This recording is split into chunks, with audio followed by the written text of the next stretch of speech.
I hope you have had a good day so far. 我希望到目前为止呢，大家拥有一个非常愉快的一天。And a good time worshiping God together, amen. 能够跟大家一起去敬拜神。So today we're going to talk about Esau's downfall from a lack of having a healthy limits. 那么今天我们将要学习到关于以扫这个人呢，他的没落因为呢他没有一个健康的界限。Okay, for those of you who do not know, who is Esau? Esau is a character, the person in the Old Testament. 那么你们不知道以扫的人呢，那么他是在旧约的一个人物。So why are we talking about limits today? 那今天我们为什么要讲关于界限 ？Okay, last Friday night, I preached to the parents about parenting, creating healthy limits with your children. 那么上个拜五呢，我们跟所有的父母，我们在学习关于如何跟他们孩子建立一个健康的界限。You know, and as I think about that topic, I realized that wow, it's not just about parenting, but it's also about our own personal life. 其实呢，当我在教导大家的时候，我突然想起，其实我们生命里面也可以应用这个界限。And that learning to, as a person, learning to have healthy limits actually help us to grow, to become a better person. 当我们如果每个人都能学习到拥有一个健康的界限的话呢，我们将会过得更好。Okay, and then for the youth. Right? Since I talked to your parents about creating healthy limits with you, it is also very important for you to understand what it means. 那么当然我在青少年们，我跟你们父母谈到关于健康的这个界限，对你们来说，今天也需要去学习这一课。Okay, because in the next few weeks, your parents might sit down with you and have a discussion, and then you might have a shock and say, "What? Why all of a sudden you have limits?" And then there's an unnecessary argument. 那么呢，因为在未来几个礼拜里，可能呢，你的父母会跟你谈关于叫你们坐下来一起谈这个合理的界限的时候，希望你们不要在那时候突然觉得很惊讶，哇，什么事情来的 Okay, so it is important for you as young people to be able to make an intelligent choice. When you fully understand how healthy limits actually benefit you. 所以呢，当一个年轻人呢，我们也需要去学习，对我们来说，健康的这个界限呢，是如何是有益我们的生命的。Okay, so let's turn to our first slide. Philippians chapter 4, verse 19. 那我们翻开腓立比书。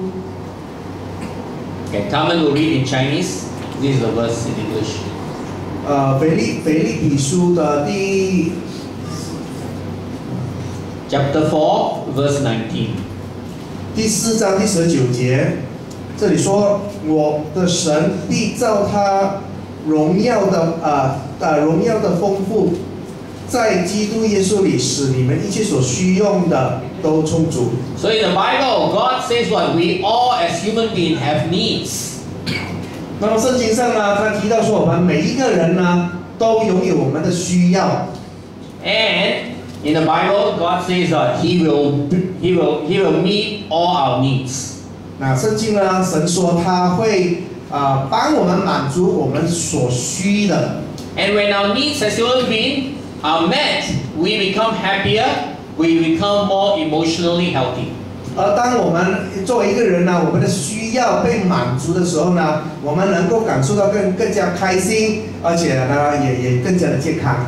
Okay, you see this example. You see this little plant down here. 看见那个图片呢，讲到一个植物的那个图案吗 Alright, as a plant, the plant also have needs. 那就很像一个植物一样，它也是有需要的。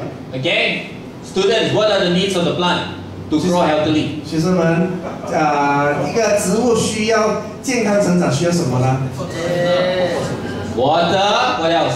水，还有呢 Air. What else? Fertilizer. What else? sunshine， 阳光，还有它的营养，它的肥料， Very good. 很好。 Okay, I give you all A. 每个人都可以拿 A。 If your teacher didn't give you A, I don't understand why. 如果你老师不能给你 A， 我也不明白为什么他不给你 A。 If you take away one of these needs or you minimize one of these needs, okay, what will happen to the plant? 如果你把其中的这些植物所需的一个拿走，你觉得这个对植物来讲会是怎么样的呢？ Right, the plant will not grow healthy and eventually die. 那植物呢，肯定不可以健康的成长，而且之后呢还会死去。 So we as human beings also have needs.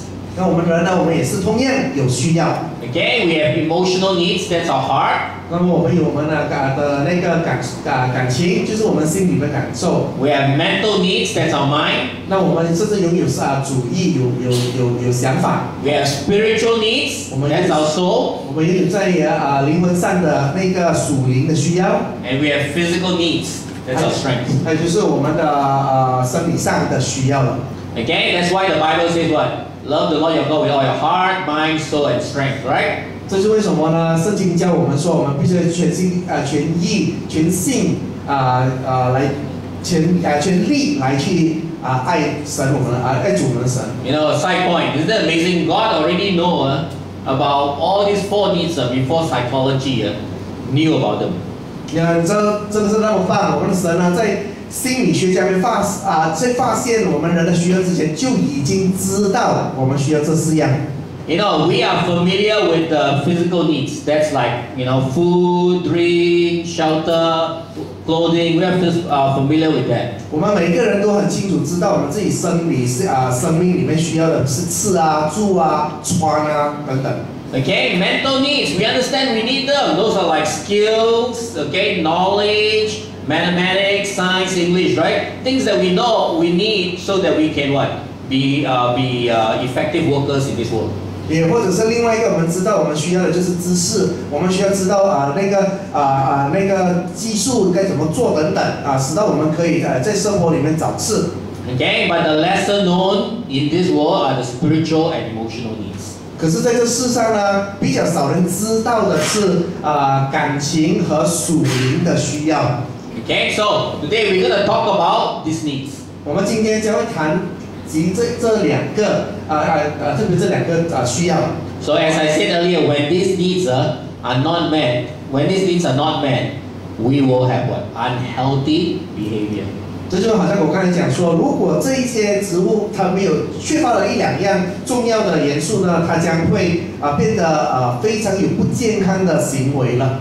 Okay, what are some unhealthy behavior? For example, you get angry easily, you have bad habits, you struggle with indiscipline and laziness, okay? Or you get depressed and sad easily, or you fall into some kind of addiction. 就比如说，人如果是缺乏了这一些重要的元素过后呢，你将会拥有不健康的行为，比如说你很容易上瘾啦，去玩游戏啦，或者是你很容易生气啦，你很容易去感觉到很多的就是埋怨啦等等。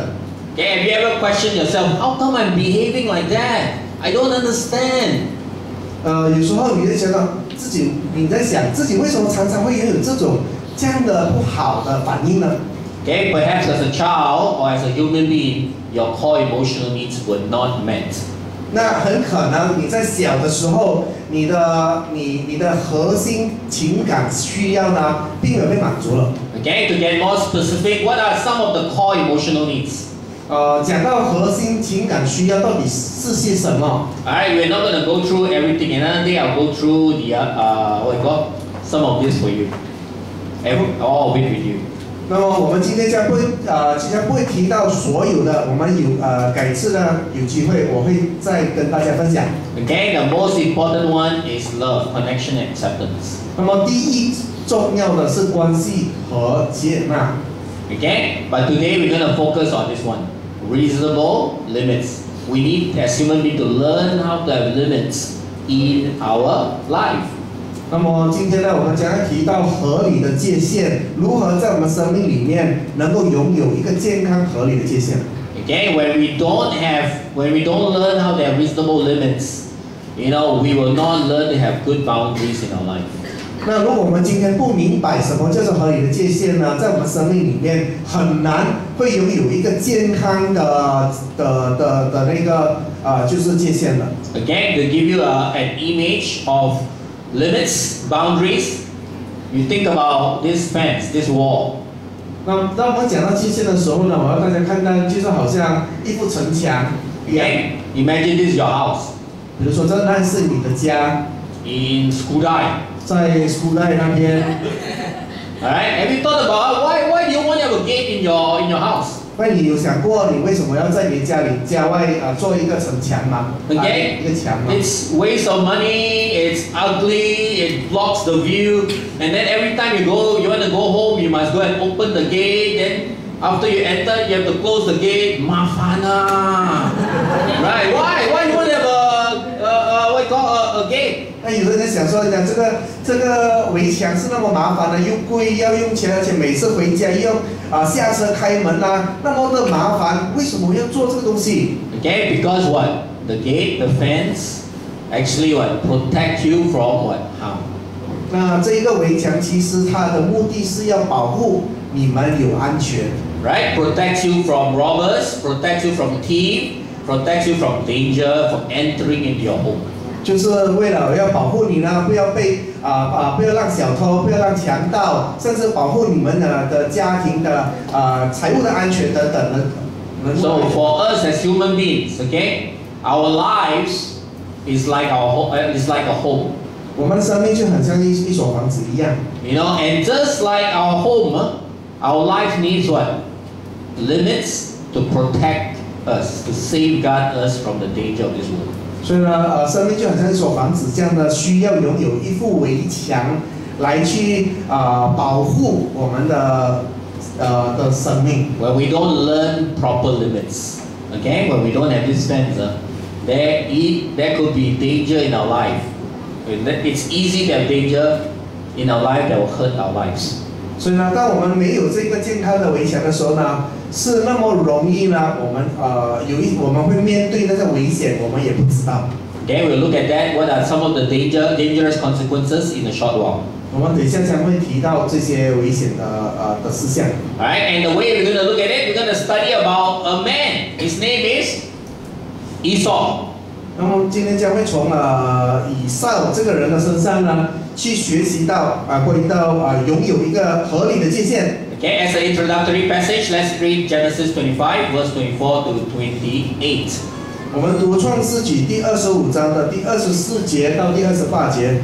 24节，生产的日子到了，腹中果然是双子，先产的身体发红，浑身有毛，如同皮衣。他们就给他起名叫以扫，随后又生了以扫的兄弟，手抓着以扫的脚跟，因此给他起名叫雅各。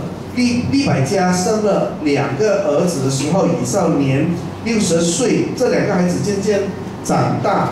以扫善于打猎，常在田野；雅各为人安静，常住在帐篷里。以撒爱以扫，因为常吃他的野味；利百加呢，却爱雅各。So, as you read this story, and as you see the description of Esau, what is the picture that comes to your mind? 在我们读这段经文的时候，你们觉得说以扫给你读起来，你觉得他是一个怎样的一个人？ The Bible says he was a skillful hunter, 圣经上说他是善于打猎的一个人。A man of the open country. 他呢是肯定呢能够出到去外面去闯的一个人。Okay, he's a he-man. Come on. 哇，他呢肯定是很棒的一个。Right, today we see a lot of those Marvel movie, right? He-Man. 那你今天呢？你看了很多戏关于到 Marvel 的这个戏呢？那个电影。Captain America. Captain America。Spider-Man。或者是蜘蛛人。Iron Man。或者是钢铁人。What other man? X-Men. 还有 X-Men。X-woman, right? X-woman also got in X-Men, right? So you see, wow, hunter, play, very strong. 所以呢，这个是一个出色的猎人不要跟他玩了。He can shoot his arrow right to the heart. 那他可以他善于射箭，可以射一箭呢就中靶心。Okay, sisters, if you see this guy, you'll say, wow, fall in love really. 那姐妹看见这样子的，哇，你就觉得说，哇，我的英雄偶像啊 ！Right, see his muscle, guys, come on. 你看他的这个肌肉啊，肌肉啊，肌肉，300 chicken 肉。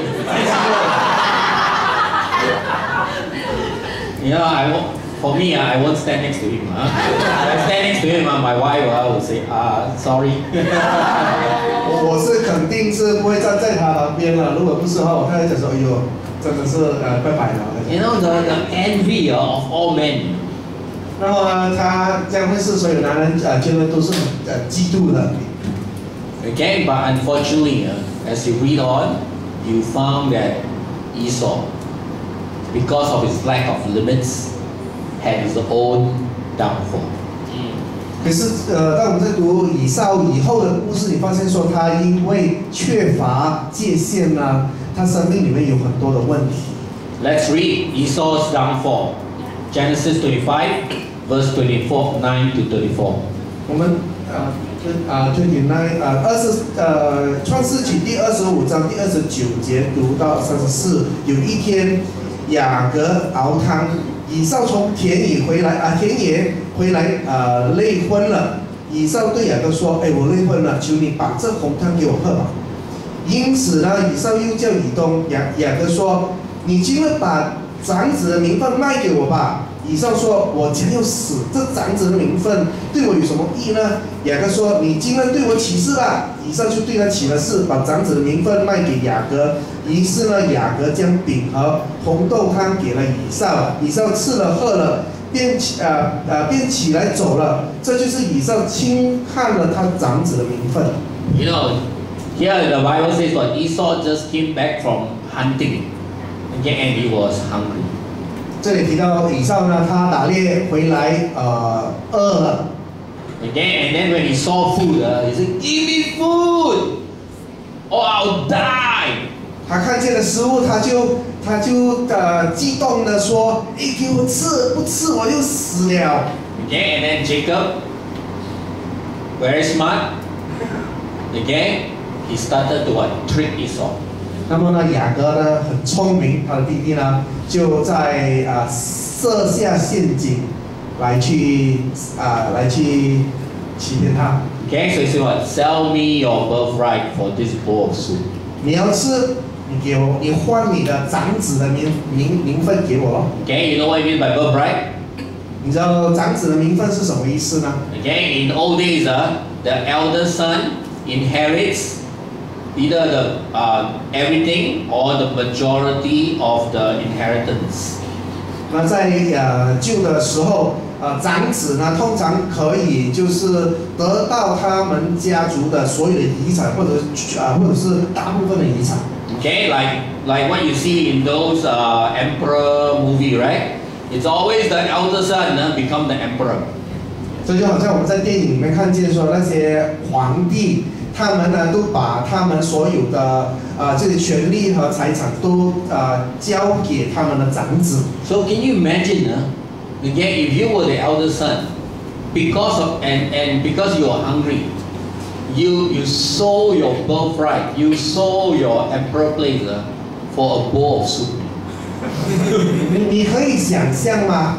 你想象说他为了一碗红豆汤，他把他自己长子的名分给卖掉。Okay, that's why he said what? Esau despised, he gave up his birthright. 这就是为什么圣经讲他把他的名分，把长子的名分卖了。It is so sad, isn't it? 很可悲的。You read this, you don't understand. You cannot understand. My goodness, why so impulsive? 你在读到这边的时候，你会觉得说，为什么他要这样冲动 Okay?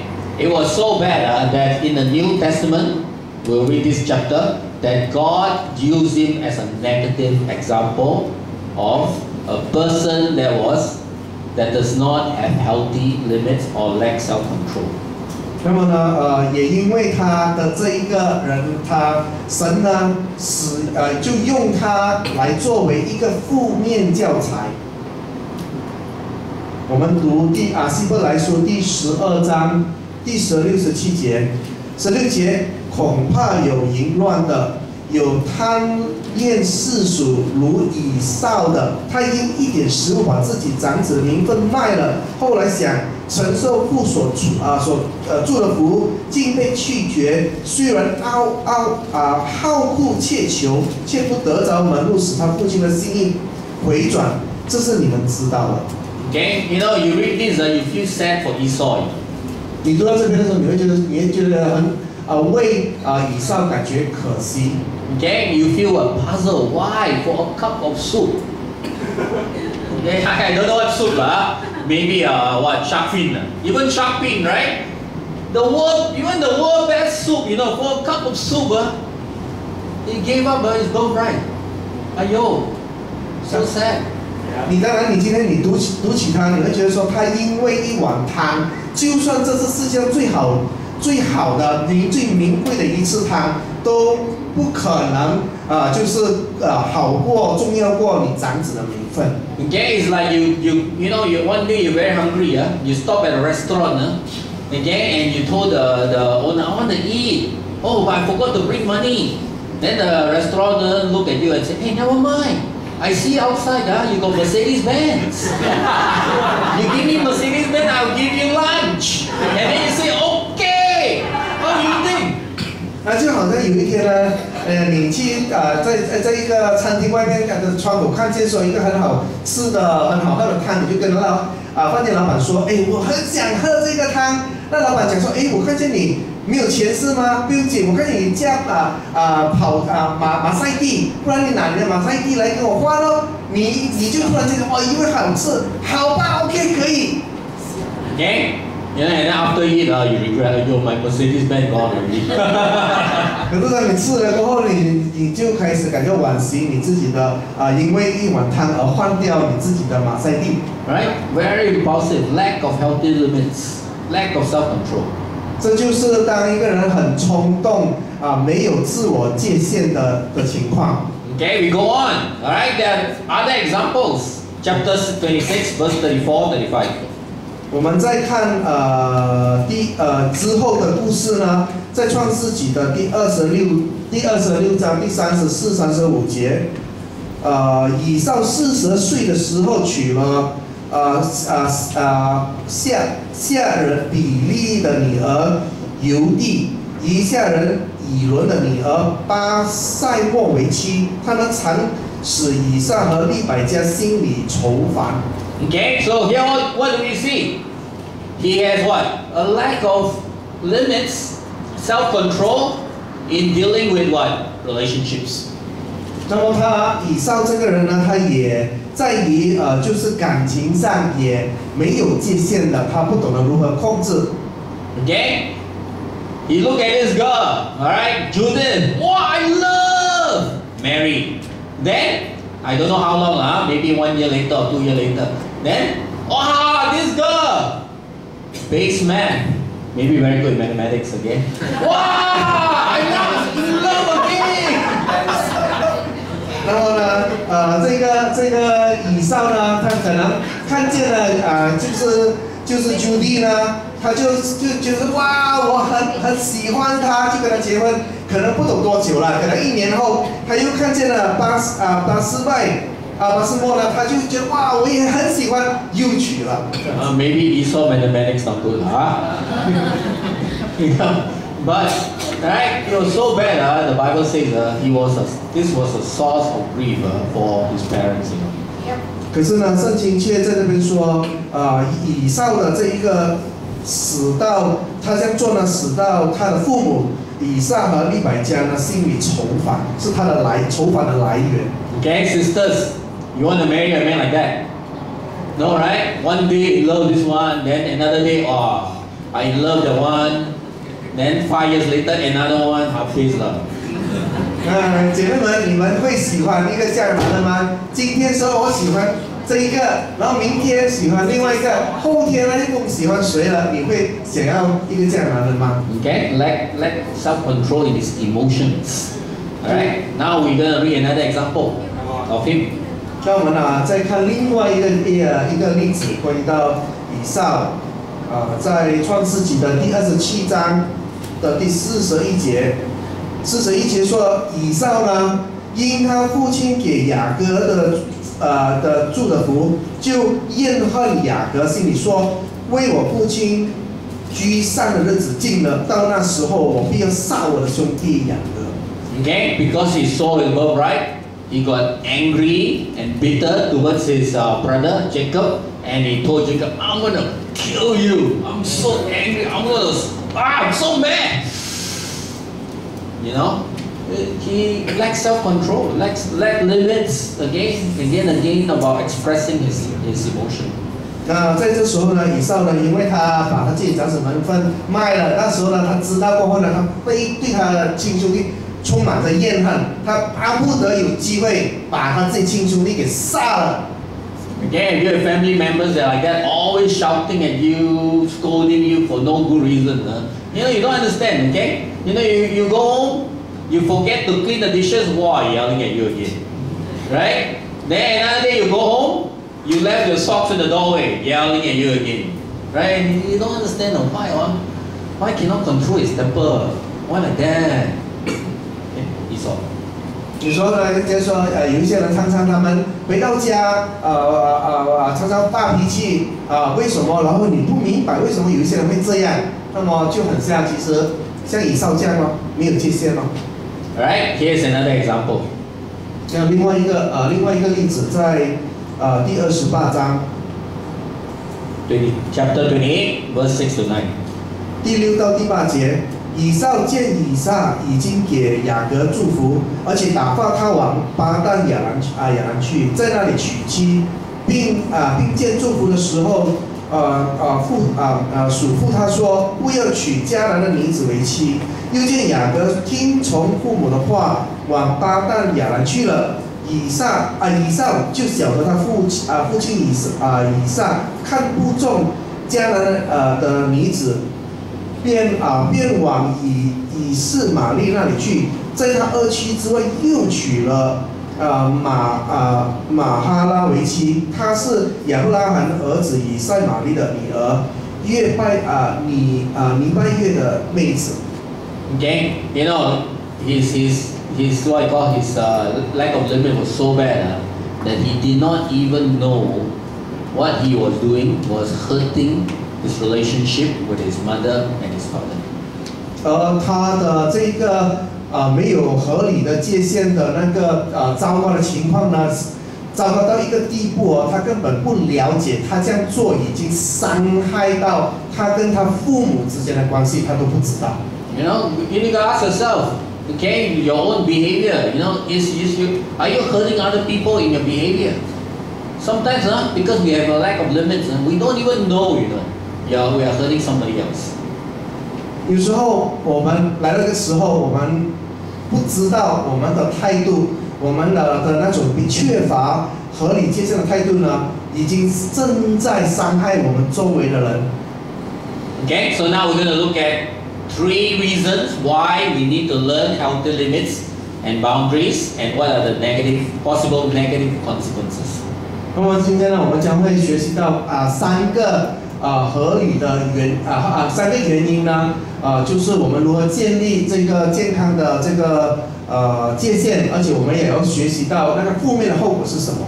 Okay, for parents, for those of you who missed Friday class, this is why we need to help our children create healthy limits. Alright, as I said on Friday, who is going to help your children? It is not going to be the school teacher. It has to be you. Okay, as parents, to take up the responsibility to help your children to create healthy limits in their life. 做父母呢，这是为什么？特别是礼拜5没有来的那些，要知道说我曾经跟你们讲，要去为你的帮助你的孩子建立一个健康的、合理的界限是那么重要的。为什么呢？因为老师、其他人不会取代你的地位去教导他们的。Okay, and parents, all right, before you can even help your teach your children, first you got to what? Develop healthy limits yourself. 特别是父母们呢，我们在跟别人就是帮孩子们能够建立健康合理界限之前呢，我们自己先要去为自己建立一个合理的健康的那个界限。Okay, so first one, what is the one possible negative consequences when we don't learn healthy limits in our life? 当我们生命里面缺乏合理的那个界限的时候，我们将会面对什么样负面的这个第一种可能性呢 ？Okay, we can become very entitled as a person. 那么我们可能会变得非常就是拥有特权感。All right, what does that mean? Okay, that means what? Example, it's hard for us to accept a no from another person. 就是呢，我们变得很难接受，不可以。不能。Okay, example, you see some children, right? They want a toy. Mommy, mommy, I want this toy, very cute, cute. 就好像你看见一些小孩，然后他们朝他们的父母说要买玩具的时候，他讲，哎呦，这玩具很可爱哦，这样子。Then mommy say no, no money now. Then what happened to the child? Wow, I tell you, a whole supermarket can hear the child. 然后当母亲说不可以买的时候，会发生什么事情啊？你知道之后的后果是整个超级市场都知道你的孩子在哭。And it's not just children, adults as well. Sometimes we don't get that project. Our boss said no. Wow, you might not yell and scream, but in your heart, yelling and screaming. How come you don't give me? How come you give the person? 或者是说，在我们工作上，当我们的老板把这个责任交给另外一个人的时候呢，我们内心里面呢，我们可能没有骂出来，但是我们内心里面就是怎么可能会这样的？为什么不给我啊？这样子。Okay, so others, what you call? Example is I can have whatever I want. I'm more special than other people. Rules doesn't apply to me. I should always come first. 也或者是其他人，比如说我想要什么就可以拥有什么，或者是我比别人特别的，我肯定比别人好的，或者是所有的规矩都不适合用在我身上的，或者是呢，我永远是要第一的，要先的。Okay, I'm going to show you a movie clip. All right, an example of somebody who is the man, the father. Who is very entitled. He feels he's special, rules don't apply to him, people cannot say no to him. Okay, so I'm going to show you that. Can we someone switch off the light? 那我们将会看一个影片，讲到说他的父亲呢是一个非常就是说他有点特权感的，他什么不管任何的规矩他都不愿意去跟的。你看那个父亲，他是一个这样的父亲。Okay, when you see this example, think about what it reminds you of in our wonderful town of Johor.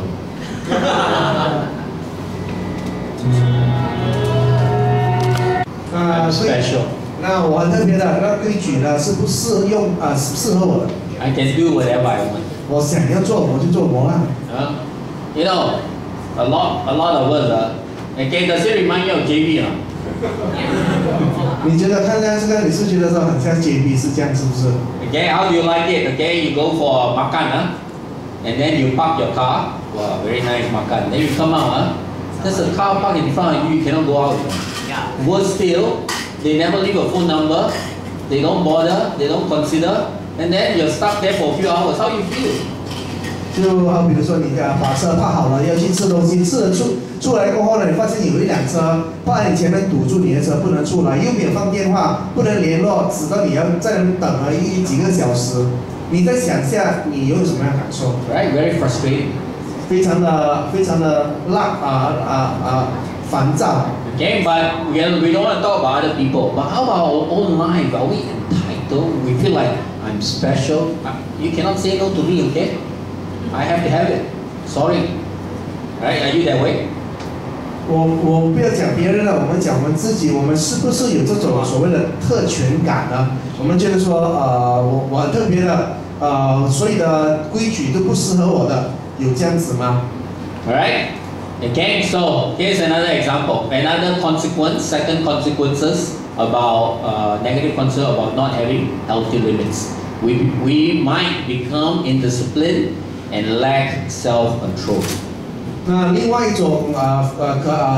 第二种负面的影响如果我们自己没有合理的界限的话呢，是我们会造成我们无纪律，而且缺乏自我控制的能力。Okay, so you think about it. Okay, same thing with the fence, right? Like the boundary. You know, when there's no boundary in your life, you don't know which one is your property. You know, like self-control. You know, should I go next door? Yeah, take their jambu, never mind. Maybe it's not, you know, maybe it's my jambu, you know, or maybe I shouldn't, you know. You have no control of the boundary because it's gone. 因为就好像一所房子这样，如果没有一个围墙，你也不知道什么东西是属于你的或者不属于你，可能你越过别人的地方去踩别人的番石榴而且不用紧这个也好像是我的这样随便乱拿。Okay, so we're going to see an example of a child, this time a child who have gaming addiction, lack self-control, cannot stop. 那我们再看另外一个小孩，他有就是完全没有自我控制，一直在玩game 玩游戏。Okay, ready? Control. People are coming there to interview you. Of course, it's a funny exaggeration, but you can see in our life, right? People come to interview you, you cannot stop. No? Blair! 那你看，虽然这是个电影，是一个好像是喜剧这样把它夸大了，但是你想象那些人他来到他的家里去访问他，他都没有办法自我控制，而且继续不断的在那玩游戏。Okay, and then you see the parents, how the parents will give up already. Talk also, I don't understand what he's talking about. 你看见他的父母的反应是怎么样呢？父母反应是已经是投降了，已经是想说跟他讲都没有反应的，都已经是就是已经是放弃了。Okay, so parents, you need to not give up, but still learn to enforce good discipline, good lifestyle with your child without getting angry. 这是为什么做父母的，我们不可以放弃，我们需要继续不断的去跟我们的孩子去帮助他们去建立一个合理的界限。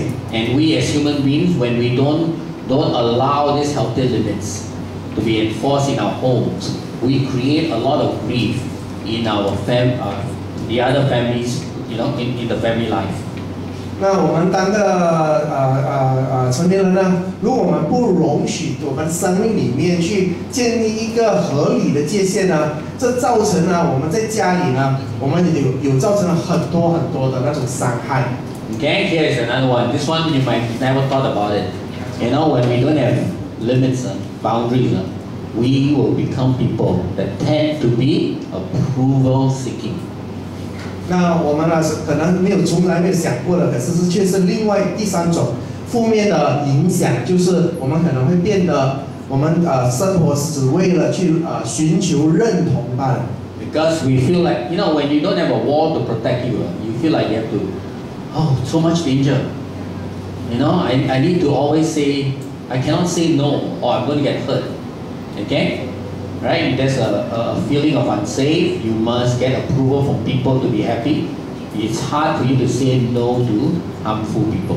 那么呢，因为你没有这个合理界限呢，造成你呢很没有安全感，你也不知道到底多少才是安全的。然后呢，甚至是有一些人伤害你，你也不懂得如何去拒绝他。You know, an example, you see, sometimes you look at family, right? You know, and the wife get abused, okay, physically, emotionally, but you tell them, please, I think you better leave your husband, you know, but they cannot leave their husband, and you never understand why, right? Those people who get abused, you don't understand how come, for you cannot separate yourself, even though danger is in your life. This is one of the reasons. 有时候我们看见社会上有一些例子，比如说我们不明白某一些妇女，她们被她们的丈夫虐待了，然后你讲说她可以离开他，可是你就是不明白为什么她们离不开那个每次常常虐待她的丈夫呢？因为原因是什么呢？是因为她不明白什么叫做合理的界限。Okay, or young people, you see your friends or you yourself getting bullied, but you're so scared of the bully, you cannot say no. You don't know how to say no to a harmful person.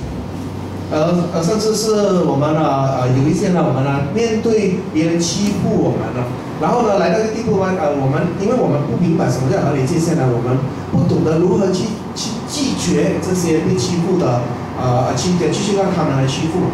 Okay, I'm going to show you another movie clip. All right, so this guy Adam, he's a working man, healthy adult, okay, adult like all of us, but he doesn't know how to draw limits in his life, and he doesn't know how to say no to all the requests of the people they are asking of him. 那么呢，这个人呢，名叫 Adam， 因为他缺乏合理的界限呢，那么他就很难去拒绝别人。Okay, so let's see what happened to him. Adam, boy, at first fired up, happy, running, jogging, and then sister call. 那一开始呢，我们在把焦点放在这个 Adam 的人身上。一开始呢，他很开心的在跑步，然后之后呢，他的妹妹打来了。Can you imagine how you feel? I'm exercising. 你在想象他的想法是什么呢？他正在运动啊。Okay, I come help you. OK 了，我来帮你了。Then father call. 然后之后呢，父亲又打电话来了。Okay, I'll come help you. OK， 好，我也来了。Then repairing the pipe right halfway, wife call. 然后在修理的半途中呢，然后呢，老婆也打来了。Do you see the pipe is? 然后说你有看见说他的那其中有一个反应吗？他已经是很累了，然后都不懂该怎么办。Like why everybody want to call me? Don't I have limits? 然后他想说，这么为什么每个人都这样喜欢打给我的？我真的是没有界限的吗？ Because he doesn't know how to say no, so everybody call him. 那因为他不懂得拒绝嘛，这每个人都打电话给他了。And then at the end, he get burn out. 那最后呢，他就累死他自己了。Okay? Do you ever get burn out? 你曾经感觉非常的疲倦吗 Okay, maybe you do not know how to draw limits, okay, for yourself, so that you can have some me time for yourself. Okay, so we need to learn to draw some limits and learn to say no when to harmful situation and hurtful people. 那我们呢有感受到疲倦的可能性，是因为我们不懂得如何拒绝，我们甚至呢不懂得如何去拒绝那一些对我们生命里面有伤害的事情。我们是时候我们需要看见这一些这些陷阱。Without limits, we get very stressful in our lives. 在我们的生命里面没有这个合理的界限的话呢，我们会觉得非常的每天都充满压力的。Okay, so very quickly we're going to go to some practicals. So these are some scriptures. I'm going to send it through the WhatsApp line. The line group. Okay, and some of you who are not in the line group, can you please send to them? Okay, you know what I mean, right? Okay. 这些呢是我将会在 Line Group 里面给你们分享的，哪一些没有在我们的 Line Group 里面呢？你们想要得到这些经文去做灵修，请你们知道他们电话的话呢，你们可以把发给他们。Because I don't know everybody's phone number, sorry. So, okay, good scriptures to study of how to create healthy limits in your own life. 这些都是一个非常好的经文呢，能够帮助我们去培养和建立合理的界限。Alright, so practically, these are something. Number one, brothers and sisters, you need to trust the Bible. 第一样实践最重要的是我们需要去相信和遵守神的话。God's word when He teach you what is right and wrong, is for your benefit. 而今天神他教导他的话给你呢，是为了你的生命得到益处。Number 2, when you are burnt out, when you don't know what to do, go to the source. Like what we talked about, I think last week or the week before. Go to God, go to the source to gain strength. 如果是你生命里面觉得已经太过疲倦了，你可以回到那个根源去寻回那个力量，那就是去祷告。Okay, number 3, all right, learn to gain understanding from your parents' guidance. 好，另外一个呢，就是第3样呢，去尝试从你父母的教导里面去尽量明白他们的用意是什么。Okay, I know that as we grow, as young people, as you grow older, you want to have your own freedom, but your parents also want to guide you. So there's a conflict, right? 我知道年轻人，当我们在成长的过程里面，我们一定想说我们要有自己的主意。可是同个时候呢，你的父母也又在给你们一些引导的方向，然后造成了一些摩擦。So instead of getting angry with your parents when they draw a certain limit, you can try to gain understanding by clarifying. That means ask a lot of questions so that you fully understand why is this, why should there be such a limit in your life? Instead of just arguing to not have a limit. 就是我们可能可以做的东西，就是我们可以去就是找我们的父母去澄清，而不是就是